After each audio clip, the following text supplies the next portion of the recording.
மீன் குழம்பு எவ்வளோ வகைகளில் இருக்குது. இன்றைக்கி நம்ம என்ன பண்ண போகிறோம்னா நம்ம ஸ்டைலில் ஒரு மசாலா மீன் குழம்பு தாங்க செய்ய போகிறோம். கேரளத்து எண்ணெய் அப்போ உள்ளே இறக்க போகிறாரு மாஸ்டர். தேங்காய் எண்ணெய் நீங்கள் 1 கிலோ மீன் எடுத்திங்கன்னா ஒரு 80லேருந்து 100 கிராம் அளவுக்கு எண்ணெய் சேர்த்துக்கணும். தேங்காய் எண்ணெய் தேவையான அளவுக்கு சூடாக இருக்குது. இப்போ அது கூடவே வந்து பார்த்தீங்கன்னா வடகம் சேர்த்து வரும். அதுக்கப்புறம் பார்த்தோம்னா ஒரு 4 பச்சை மிளகாய். அடுத்து பார்த்தீங்கன்னா அப்படியே கறிவேப்பிலை சேர்த்து வரும். ஒரு 150 கிராம் அளவுக்கு சின்ன வெங்காயம். வெங்காயம் 150 கிராம்னா தக்காளியுடைய அளவு 50 கிராம் அதிகமாக. இப்போ அதில் மசாலாக்கெல்லாம் போட்டு அரைச்சி கொண்டு வரணும். ஒரு 1/2 டேபிள் ஸ்பூன் அளவுக்கு மஞ்சள் தூள், 1 டேபிள் ஸ்பூன் அளவுக்கு தனி மிளகாய் தூள், அதே 1 டேபிள் ஸ்பூன் அளவுக்கு காஷ்மீரி மிளகாய் தூள், 2 டேபிள் ஸ்பூன் அளவுக்கு மல்லித்தூள், 1 டேபிள் ஸ்பூன் அளவுக்கு கரம் மசாலா, ஒரு 3/4 டேபிள் ஸ்பூன் அளவுக்கு சீரகத்தூள். இந்த மசாலா அரைக்கணும்.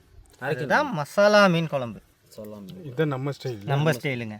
தக்காளி உள்ள தண்ணியே போதுமானதுங்க. ஸோ தண்ணி சேர்க்காம அரைச்சி எடுத்துட்டு வாங்க. ஸ்பெஷல் மீன் குழம்புக்கு பார்த்தோம்னா இஞ்சி பூண்டு ரெண்டுமே அறவையாக சேர்க்க போகிறோம். நீங்கள் 1 கிலோ எடுத்தீங்கன்னா இஞ்சி பூண்டு சேர்த்து ஒரு 100 கிராம். இது வரைக்கும் யாருமே பார்க்காம மசாலா, நம்ம மசாலா பாருங்க. பார்க்காத மசாலாவா? பார்க்காத மசாலா இது வரைக்கும் யாருமே பார்த்துருக்க மாட்டாங்கன்னா தண்ணி. நம்ம மீன் குழம்புக்கு ஏற்ற மாதிரி கல் உப்புங்க. அடுத்து ஜாங் ஹைவேஸ் புளிங்க. ஹைவேஸ் புளி, மாங்காய், மல்லி தலைங்க. பாம்பன் பிரெட் இறக்குறோம் உள்ள. இறங்கிச்சா? இறங்கிச்சுண்ணா. கிண்டுறது வந்து நடுவில் கிண்டக்கூடாதுங்க. இந்த மாதிரி எடுத்து இப்படி ஓரமாக எடுத்து நடுவில் வந்து அப்போ தான் அந்த மீன் உடையாது.